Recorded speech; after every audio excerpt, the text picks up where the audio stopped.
Hey everybody, this is Randy Stern, and I know it's probably about 8 something Central Time, and most of you might be watching the Cubs and the San Francisco Giants. Um, but if you're not, then maybe you're watching this, or probably watching this after the Cubs and the Giants, or college football, or whatever the hell you're doing to keep the night away. Um, I just came home from Eau Claire. Thank you to Minnie and to MMVW, the members of those clubs, along with the Kerr community out in western Wisconsin, for welcoming us to being there. And it is really an honor to be there, just join in.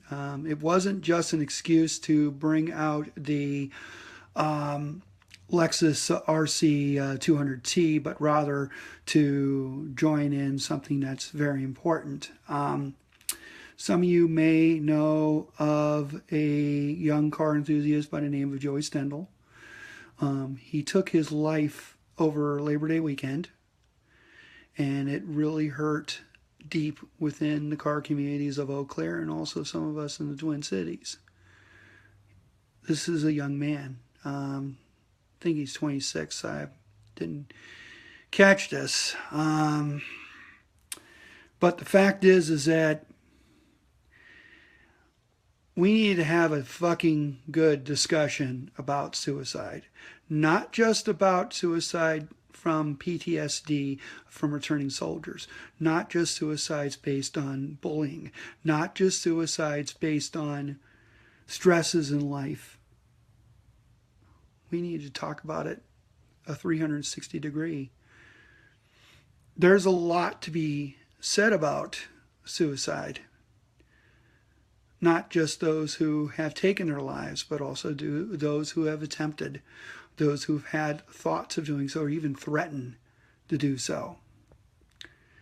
I know that we've been dealing with a circle of death this year alone, from natural causes, from suicide, from everything else.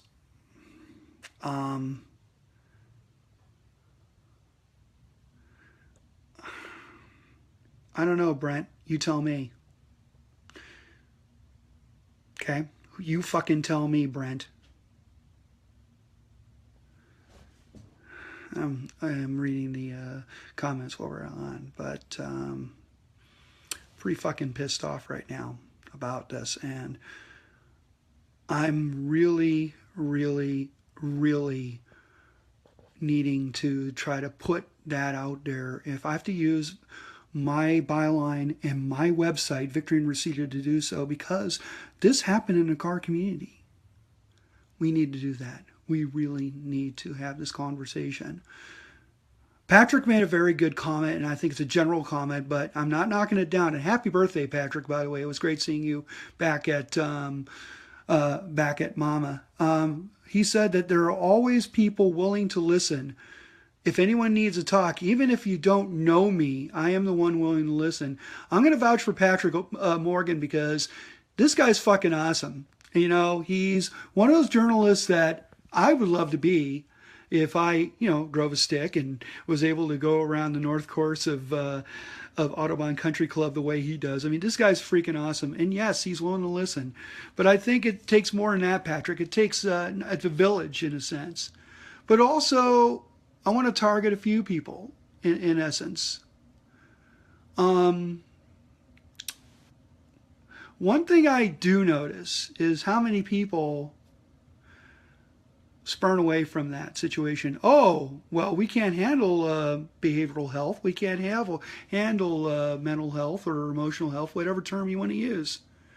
And it's not, the system may not be broken. It's just that either we don't want to admit what we're dealing with, or are afraid to, or we do, but then the people who really care about us, they don't give a fuck. They just walk away. They think you're nuts.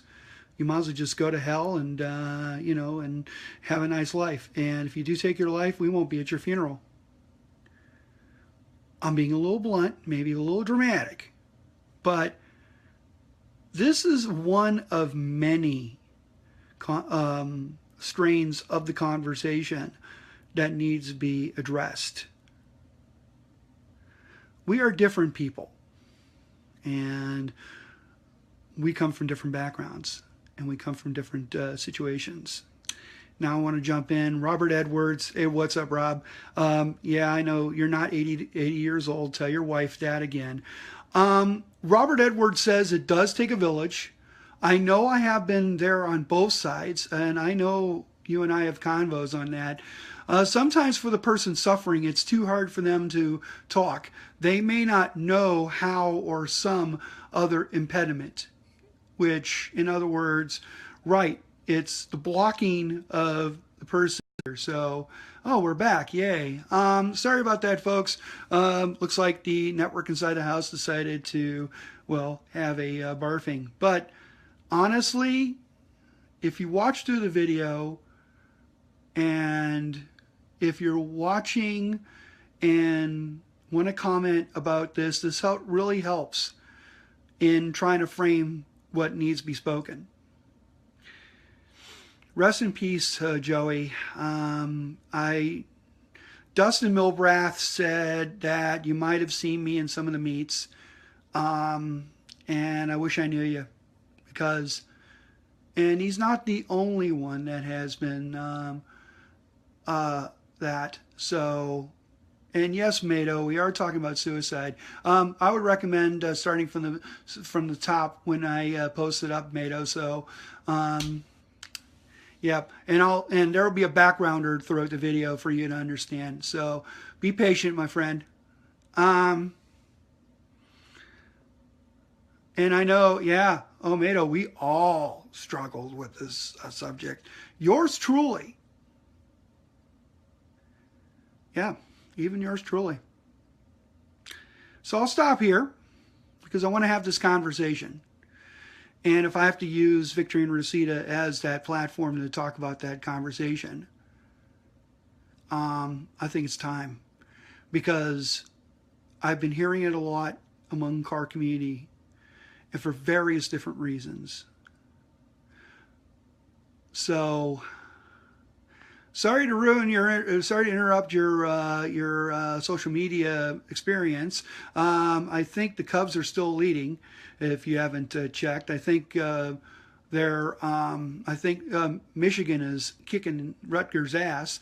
But I want to get you back. I want to get back to your thing. And yes, Rob, I've been thinking about this for so long about what can we use VNR for, and not only to engage to make sure Tyler Lippa gets involved with this, but also what can I say?